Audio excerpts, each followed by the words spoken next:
আসসালামু আলাইকুম আমার প্রিয় আপু এবং ভাইয়ারা, আপনারা সবাই কেমন আছেন? আশা করি আপনারা যে যেখান থেকে আমার ভিডিওটা দেখতেছেন আপনারা সবাই আল্লাহ তাআলার অশেষ রহমতে ভালো আছেন। আমিও আপনাদের দোয়ায় আলহামদুলিল্লাহ বেশ ভালো আছি। প্রতিদিনের মতো আমি আজকে আবার নতুন একটা ব্লগ ভিডিও নিয়ে চলে আসলাম আপনাদের সামনে।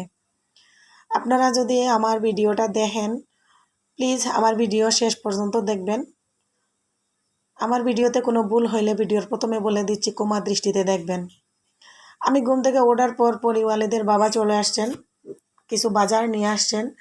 তা বাজারগুলো দেখতেছি কি নিয়ে আসছে। বাজারগুলো এক সাইড করে রেখে আমি অন্য কাজে চলে গেছি। এখন আমি কিচেনে আমার হালকা পাতলা বাসন আছে, এগুলো ধুয়ে নিচ্ছি। এগুলো ধুয়ে নেওয়ার পর আমি চলে যাব আমার বেডরুমে। আমার বেডশিটটা আগে ঠিক করে নিব, কারণ ওয়ালিদের বাবা আসলে আমার একটু হেল্প হয়।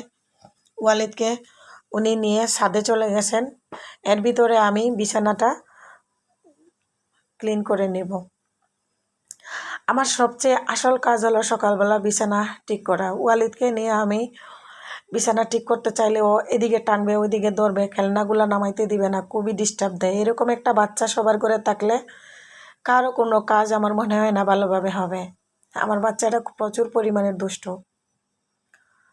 তো যাই হোক, আমি বিছানাটা টান টান করে ঠিকঠাক করে তারপর আমি রেক্সিনটা বিছাই নিব। যে রেক্সিনটা দেখছেন আমি আমার বিছানায় দিচ্ছি, রেক্সিনটা প্রতিদিন এভাবে দিয়ে রাখতে হয়, না হলে আমার বাবু পেশাব করে দেয়। ও নিচে যতক্ষণে খেলবে বা উপরে খেলবে, ও প্রস্রাব আসলে কেন জানি ও বলে না, ইচ্ছে করেই বলে না প্রস্রাবের কথা। ও বিছানার উপরেই পেশাব করে দিবে, মাঝে মধ্যে বালিশেও করে দেয়। কেন যে এমন করে আমি বুঝি না। আল্লাহ যদি আমার বাচ্চাটাকে কখনো এই বুদ্ধিটাতে, তাইলে একদিন ঠিক হয়ে যাবে সবই। আমার বাচ্চার জন্য আমি দোয়া করি, আপনারা সবাই আমার বাচ্চাকে দোয়া করবেন, ওরে যেন আমি মানুষের মতো মানুষ করতে পারি। আমার বিছানাটা ক্লিন করা হয়ে গেছে। আমি খেলনাগুলো বক্সের ভিতরে রেখে দিলাম, খাটের উপরে ছিল এগুলা। তো বাকি যে যেটা বলতে চাচ্ছিলাম, আমার ফ্লোরের মধ্যে বাবুর গাড়ি দেখতেছেন। এই গাড়িগুলো আমার রাখার কোনো জায়গা নাই, সেজন্য রুমের মাঝখানে এই গাড়িগুলা রাখা থাকে।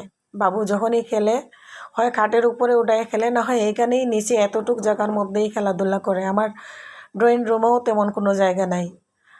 আমার বেডরুমে ড্রেসিং টেবিলটাও রাখতে পারি নাই, ড্রয়িং রুমে ড্রেসিং টেবিলটাও রাখছি। সেজন্য আমি গাড়িগুলা কোনো সাইডে রাখতে পারি না, রুমের মাঝখানেই থাকে। এদিকে আমি রুম ঝাড়ু দিয়ে দিয়েছি, রুমটা এখন মুভের মাধ্যমে মুছে নিব। গাড়িগুলা আমি 2-1 দিন পর পর সুন্দর করে মুছে নেই, এগুলাতে কোনো ময়লা থাকে না। সেজন্য খাটের উপরে যা রাখছি কোনো অসুবিধা হবে না। আমার ঘর মোছা শেষ। আমি কিছু ছোটো ছোটো কাপড় আছে বাবুর, রাতের বেলা প্রস্রাব করে রাখছে, ওইগুলা ভিজাই নিচ্ছি।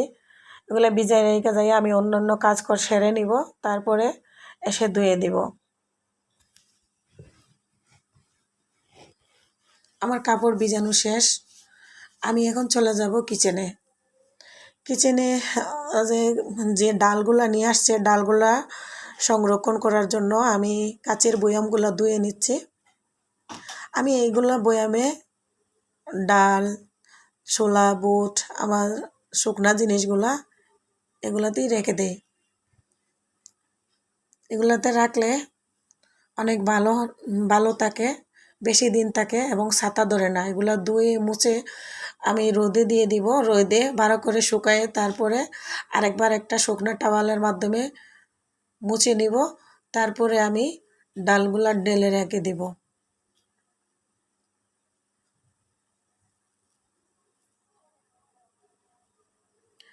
দিক দিয়ে আমার এগুলো ধোয়া শেষ, ছাদে দিয়ে আসছি রোদে। এখানে মনে করছিলাম ওয়ালিদের বাবা কাঁচামরিচ নিয়ে আসছে, ভাবলাম কাঁচামরিচগুলা পরিষ্কার করে একটা বক্সে রেখে দেই। এখন দেখি ভেন্ডি ঢেঁড়স নিয়ে আসছে। কাঁচামরিচগুলা ক্লিন করে আমি একটা প্লাস্টিকের বক্সের ভিতরে রেখে দিব। আর অল্প অল্প করে বাজার আনতে বলি, যাতে ফ্রিজে রাখলে নষ্ট না হয়।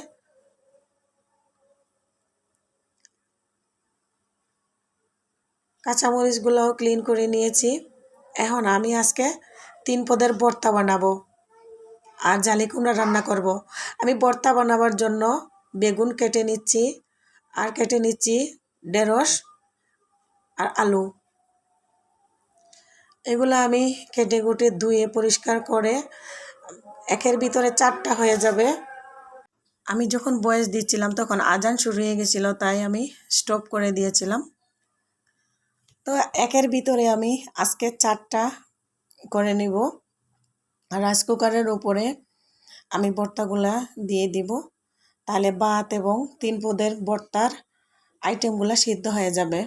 এই যে আমি রাইস কুকারের উপরের যে চাকনি আছে ওইটা নিয়ে নিয়েছি।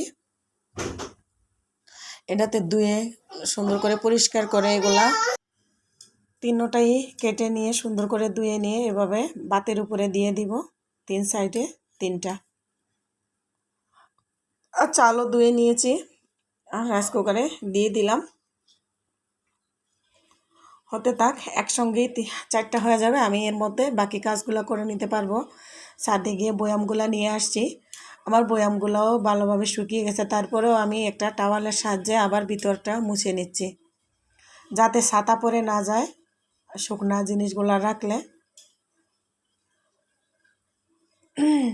এখন যেটা ডালতেছি এটা হলো বুটের ডাল, আস্তে আস্তে বুটের ডাল। এই বুটের ডালটা রান্না করলে আপনার রুটি এবং ভাতের সাথেও খাওয়া যায়। আর এটা হলো মুগ ডাল। পরে যেটা ডালবো এটা হলো মাসকলাইয়ের ডাল। মাসকলাইয়ের ডাল আমার খুব ভালো লাগে। মাসকলাইয়ের ডাল আমি মাঝে মধ্যে রান্না করি, খুবই ভালো লাগে। মুসুরি ডাল আনতে ভুলে গেছে, কারণ আমার আর একটা বয়াম খালি আছে। ও মনে করছে মুসুরি ডাল আছে। ও বাজার করার সময় ওরে বলতে হয় না কি কি আনতে হবে, ও জানে না যে ডাল ওইটা নাই। তাই আমি আস্তে আস্তে সবগুলোই ঢেলে নিয়েছি। আর যেগুলো সিমের বিচি, ফরাসের বিচি, তারপরে শুটকি, সবগুলোই আমি ডিব্বার মধ্যে এভাবে রোদে থেকে আনি ঢুকাই নিয়েছি। বিন্নি চালটাও একটা কন্টেনারের ভিতরে ঢুকাই নিয়েছি। এগুলো সব এভাবে র্যাকের ভিতরে রেখে দিব। আমার র্যাকটা খুবই পুরনো, আমি র্যাকটা দেখাইতে আমার লজ্জা লাগতেছে, তাই র্যাকের ভিতরে আমি এইভাবে সুন্দর করে রেখে দিব। এইদিকে আমার ওয়ালিদ মোবাইল দেখতেছে আর হাসতেছে। ও সারাক্ষণ মোবাইল দেখবে, খেলবে, একা একা হাসবে।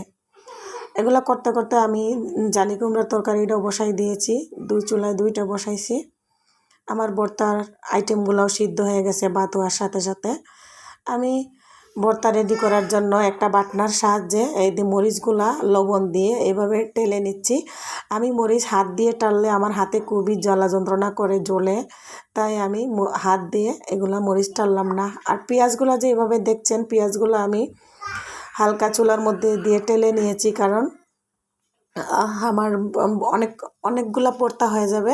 সবগুলা ভর্তা আমরা হয়তো দুপুরবেলা খাইতে পারবো না। যদি কিছু ভর্তা থেকে যায়, গরমের দিন নষ্ট হয়ে যেতে পারে। যাতে নষ্ট না হয় সেজন্য আমি পেঁয়াজগুলো একটু চুলার উপর দিয়ে ফ্রাই প্যানে টেলে নিয়েছি।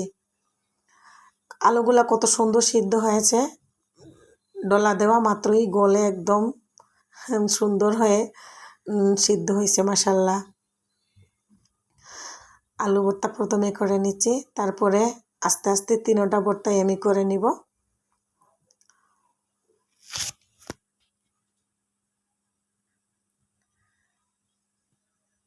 আমি সব ধরনের ভর্তা বানাইতে পারি না, যেখানে থাকি এইখানে আসি আমি আস্তে আস্তে কিছু কিছু ভর্তা বানানো শিখে গিয়েছি। আমাদের সিলেটে আমি বিশেষ করি আমরা ভর্তা খাইতে হলে রেস্টুরেন্টে যাইতাম ভর্তা খাওয়ার জন্য। আমাদের বাড়িতে মা খালারা এরকম কোনো ভর্তা বানায় না। বিশেষ করে 5 ভাই রেস্টুরেন্ট জিন্দাবাজার যখন হয়, তখন তো ভর্তার জন্য সেরা হয়ে গেছিল। 5 ভাই আর পানশিতে ভর্তা বাজি খাওয়ার জন্য চলে যেতাম। মন ইচ্ছা মতো যে ধরনের ভর্তা খাইতে ইচ্ছা করত, সব ধরনের ভর্তা নিয়ে বাদ দিয়ে খেয়ে আসতাম, খুবই ভালো লাগতো।